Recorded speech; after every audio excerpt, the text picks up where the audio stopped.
Hey there, welcome to the Get Fully Funded channel. I'm Sandy Reese, Chief Encouragement Officer here at Get Fully Funded, where we help small nonprofits learn to raise the money they need to fully fund their budget.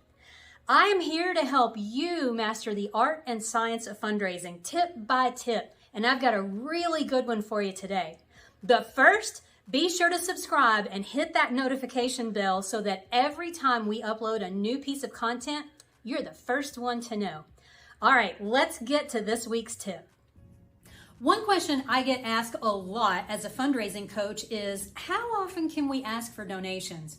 And I get it. People are worried about over asking and annoying their donors or coming across as just a pain in the rear, and I get that. You don't want to go back to the well too many times because you don't want the well to run dry. So here's a way to think about it. Every donor that you have a relationship account with, okay? So it's kind of like a bank account. Every time you make that donor feel good, every time you give them a warm touch or a warm fuzzy, you're making a deposit into that account. Every time you ask for something, whether you're asking for a donation, asking them to like you on Facebook, asking them to volunteer, get a ticket to your event, you're making a withdrawal. Now, you don't have to be an accountant to see that if you make more withdrawals than deposits, that account is going to close. So what does that mean for you as a fundraiser? That means you can't just ask some more. You have to provide your donor with a great experience. You have to provide warm touches. What's a warm touch?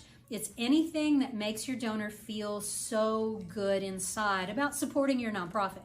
So it could be an update video where you show a little bit of what's happening on the front lines and you tell the donor this was possible because of your support. It could be a thank you note from a program participant. It could be an update where you just give a few stats about how much you've been able to accomplish during the year because of their support. So really what we're getting at here is measuring the number of asks versus the number of warm touches. We like to use the 3-to-1 ratio. You need 3 good, warm, juicy communications for every ask. Really, you could do more than 3, but at least 3. And if you plan those out and you make sure that donors are having a great experience, they're going to stick around long term. Look, fundraising is a marathon, not a sprint, so you've got to play the long game.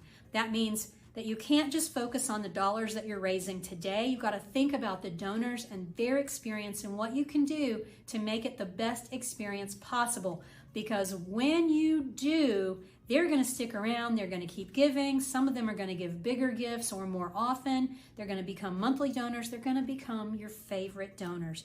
And fundraising is going to get easier. Then everything is going to get easier. So pay attention to what your donor experience is like, and you can ask way more often than you think.